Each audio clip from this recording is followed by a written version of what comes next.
know how you use self-checkout at the grocery store? Imagine instead of checking out one item at a time, you could check out the entire cart in one scan. Beep. Then imagine you could check out every grocery cart in the world at the same time. Beep. That is how quickly blockchain technology is scaling through zero-knowledge technology, or ZK for short. Our next guest, Arie Trouw, is the co-founder of XYO Network. He will help clarify some of the details of this fascinating ZK scaling technology. Arie, welcome to the Daily Drop. Oh, hi, Bobby. Thanks. So look, obviously with FTX and everyone's like crypto's a scam, but look, the reality is blockchain technology is going to change the entire world. How disruptive will blockchain technology be?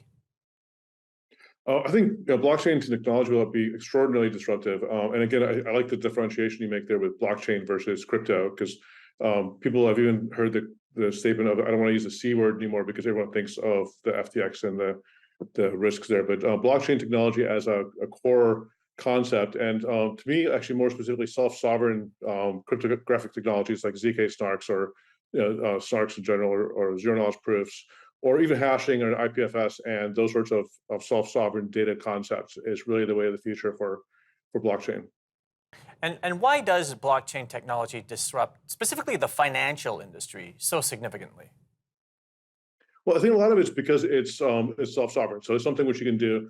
If you want to transfer something to a friend of yours, you don't have to go through an intermediary. So the lack of need for a bank or for an escrow agent or something like that to be there is something which is very appealing for people, both from a performance standpoint and also from a security standpoint. So that way, you can transfer money, for example, with blockchains right now, any time of the day, as much as you want, without having to wait for the bank to open on Monday, for example. Right, that's a significant difference. I think people kind of just skip that over without really thinking about it, right? Like that, you're really like what, doubling, tripling the amount of time that you can transact business when the bank is closed, right? Correct, and it happens really fast. The settle time for most of these are in the minutes. So say 10 minutes or so before you're certain that the transfer actually went through. Okay, and as much as, I mean, it's pretty amazing what you can do, specifically with ZK scaling and all these things, but really blockchain technology generally. But are we just even at the beginning of discovering what this technology can do? I think we definitely are, because consensus, if you read the Bitcoin white paper, consensus is a pretty amazing concept that came up with there. And being able to use consensus to have a Byzantine-proof network is amazing, but it also is really, it's the crawling part of the evolution of this technology. It's really has a lot of problems as far as scaling, speed, and also it's not really self-sovereign because you're relying on that network to be there. If the network goes away or if the network changes, it's still reliant on something. Now it's decentralized, so it's reliant at least on something which is not controlled by an individual person, but you're still reliant on something. But the magic of self-sovereign technology like ZK or hashing or our own XYO for that reason is the fact that you don't even have to rely on a third party, which is decentralized, like Ethereum or a Bitcoin. You can actually prove that the thing which you have is true without that. Right, which is so significant, especially when you want to transact something like money, where there's so many transactions, and you don't necessarily want to be releasing the private details of people's finances, right? Yeah, privacy is definitely a big part of it, but also a lot of it's just performance because, as you said, you can scan, and check out all these cards in the world all at the same time, and not having to use consensus for it, but still being able to have the same benefits of consensus, where you don't feel like the double spend problem's there, and transparently where it came from. That's the best of both worlds. It's really fast and still very secure. Look, and we have less than a minute, and I pointed it out, and you reaffirmed that. Why do you think that the mainstream media is not able to differentiate between crypto and the underlying technology? I think partially it's because it's, crypto is easy to understand. It's, you have these little numbers up there, which is like money. It looks like a bank account, and people are making money. There's stories around it where there's, good things and bad things happening. So those news articles are interesting, but the blockchain technology behind it, which makes it possible, when you start talking about, the math behind a ZK solution, it's really complicated and it's really difficult. So I think people just kind of accept them as being true, and they work. Even the Bitcoin white paper, which is very accessible, You know, is still not let's get covered. more into the details. Specifically, we'll go to scaling when we get back from break on the Daily Drop.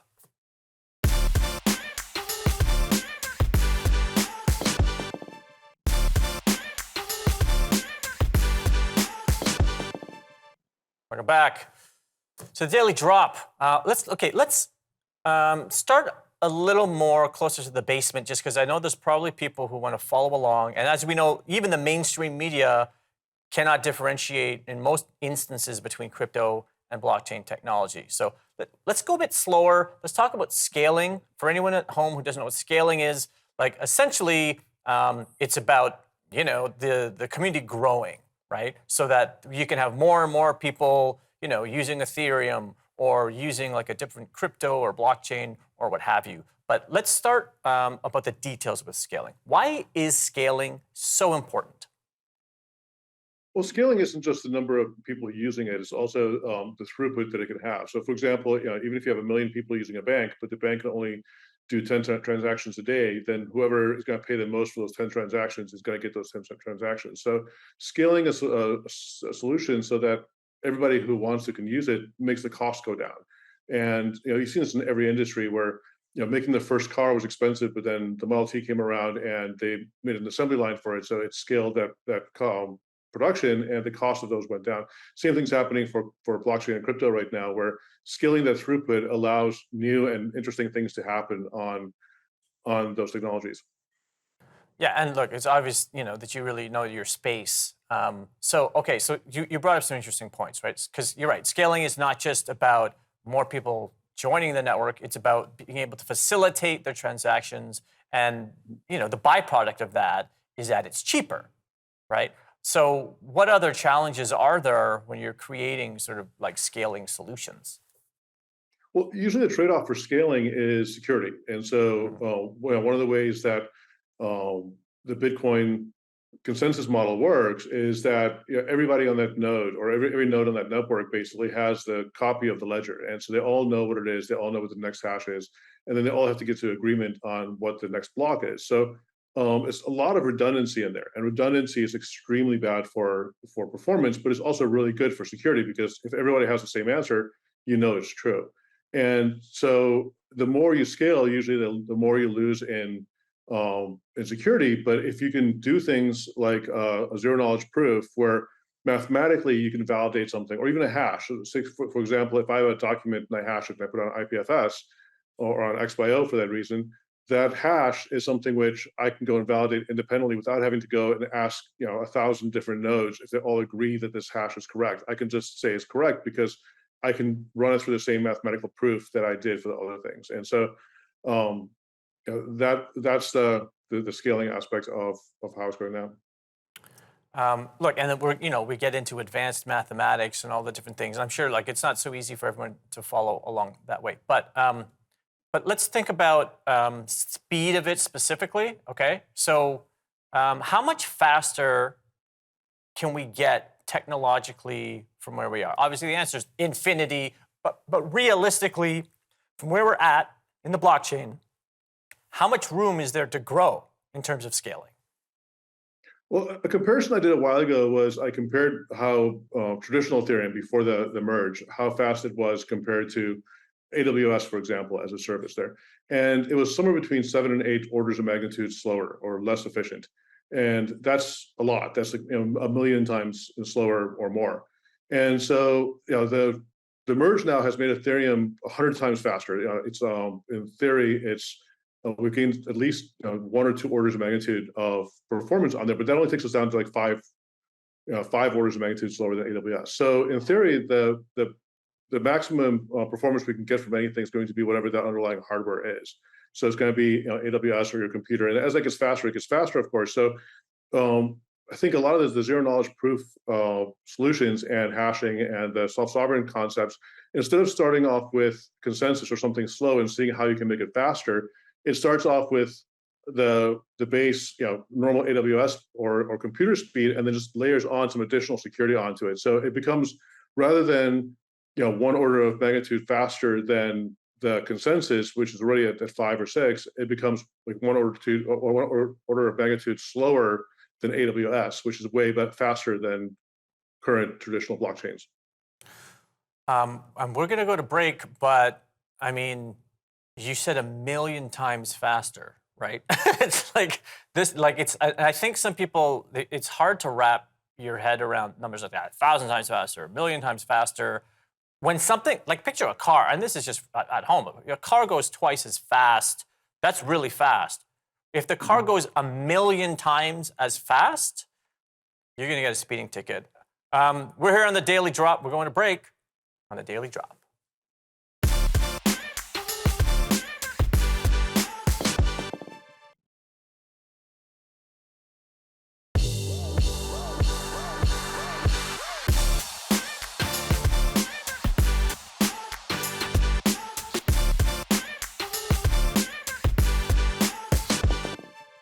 We're back.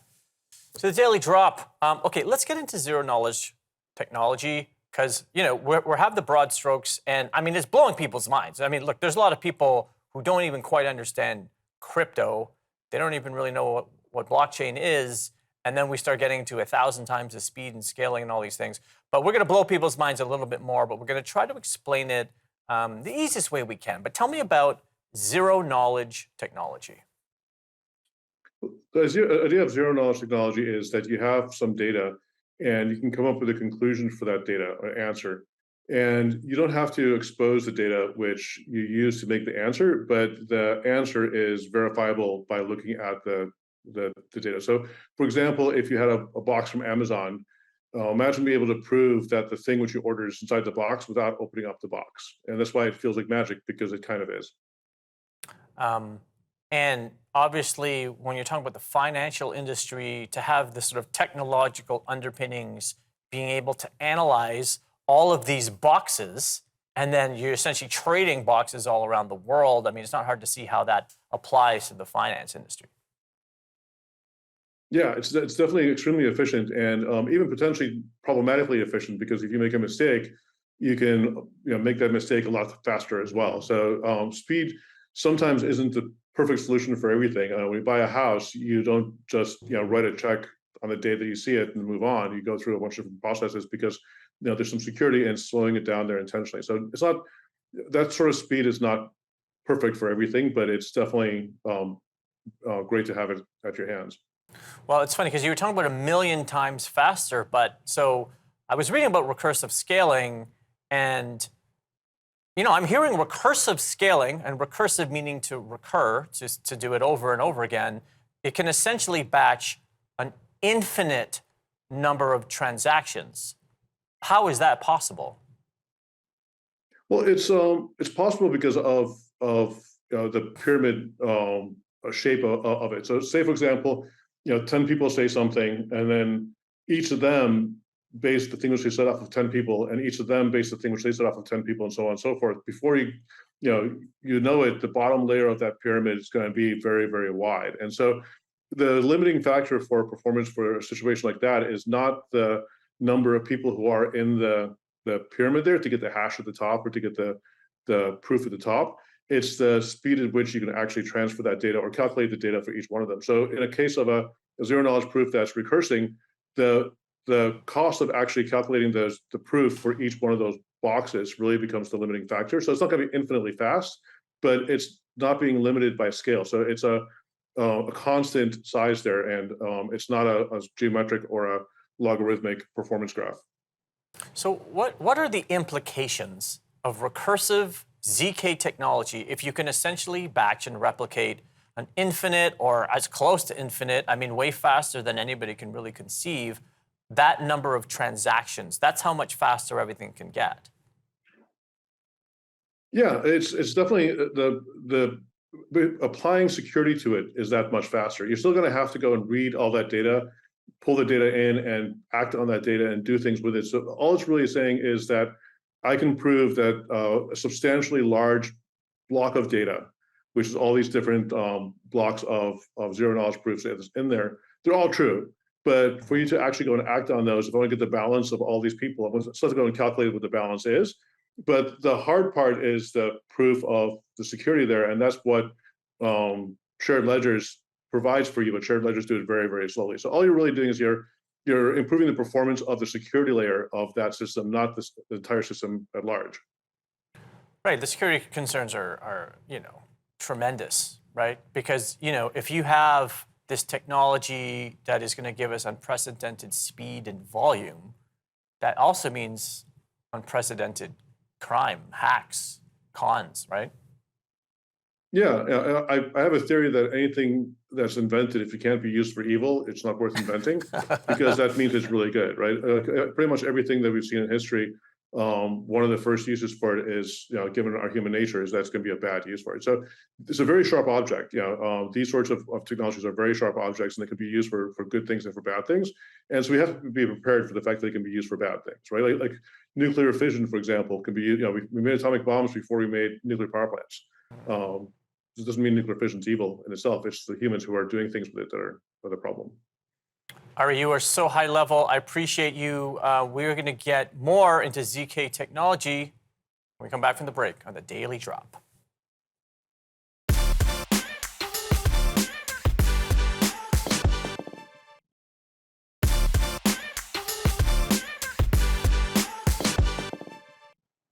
We're back. It's a Daily Drop. Look, if you're having trouble following at home, I'm having trouble following because it's really intense. And Arie is a super genius, but not an evil super genius, we hope. But okay, let's talk about the economy, right? Because we do a lot about finance and the economy, that side of the blockchain. But let's just talk more about this. So it's really interesting. So recursive ZK scaling gives us an unprecedented speed and volume of economic transactions on the blockchain. What kind of economy can that potentially create? Well, it makes it more difficult to some degree for the people who are actually running it to make money, because there's not as much of a constrained supply for it. So it kind of turns the traditional crypto space on its head, because right now people who are running mining systems are making lots of money off of the fact that people will bid higher to be able to get to the limited resources of that.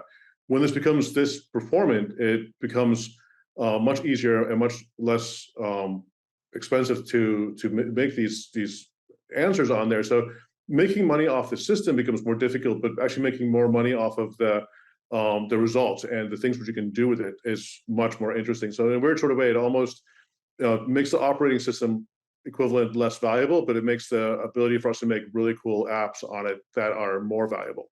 So it moves it up one layer basically, and what the innovation would be. Interesting. So essentially it means like less fees, but more possibilities, right? More innovations for entrepreneurs. Correct. So it's like, would you rather have Microsoft make money off Windows, or would you rather have Microsoft make money off of Office or the apps they put on Windows? And it's moving it towards those apps. And we've talked a lot about security. Look, it's pretty clear that this technology would give hackers the opportunity to wreak maximum havoc in, I don't know, a matter of seconds. Like what safeguards can be implemented to protect people? Well, you can artificially slow it also. Like, for example, you can say that, I want to limit the number of transactions per block I want to do to 100 or 1,000 or whatever it is. We don't have to use the maximum speed. It's kind of like when you buy a car, just because it can go 180 miles an hour doesn't mean you should drive at 180 miles an hour down your street. So being able to have the capacity to do these things, we should have the wisdom to not necessarily always do them as fast as we can there. But those are the kinds of things we're going to have to find out as fast as possible, is how do we actually prevent bad actors from doing things. Right, and is the ZK technology, and I know there's many different companies with many different, sort of versions, but is it generally decentralized? Well, it's self-sovereign. So I'd like the term self-sovereign over decentralized, because decentralized suggests that it's still a group of parties which don't know each other come together and do something like a consensus agreement on that. Where something where you can actually read that and check it without any other counterparty to actually help you do it is something which is self-sovereign. So like calculating a hash to see if the hash is valid is doable in a vacuum, without any other people on the network. So it's really a self-sovereign solution more so than a decentralized solution, if that makes sense. Yeah, no, it makes perfect sense, and I appreciate the clarification But I guess that's my idea that I wanted to posit here, right? So it's not, you don't really need an intermediary for this technology to work. Correct. So is that ideal or is that dangerous? I'd say it's ideal from the standpoint that it makes it easier if you know the parties you're dealing with for you to be confident that it's actually not going to be bad, because right now you don't know where you're going through, potentially like on the internet. Somebody could have a man in the middle attack on the internet.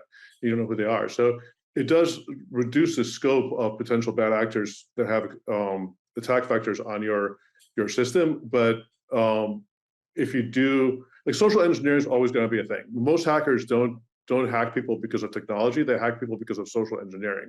And engineering people is going to be the same tomorrow as it was yesterday, depending, regardless of how fast you can do it. It's just you can steal money faster. You know what? Like, I could talk to you for 95 hours, and I just appreciate you coming. I hope you come back. Okay. Well, thank you very much for having me on. It's hard to conceive of a world where the economy transacts at the speed of light. With infinite volume, with instant speed, try and wrap your head around just how quick the future will be. And while there are still many details to figure out, the foundation of this technology already exists. In a world where everything seems to get faster and faster, what happens when everything in the world can happen at once, over and over again? We'll see you next time on The Daily Drop.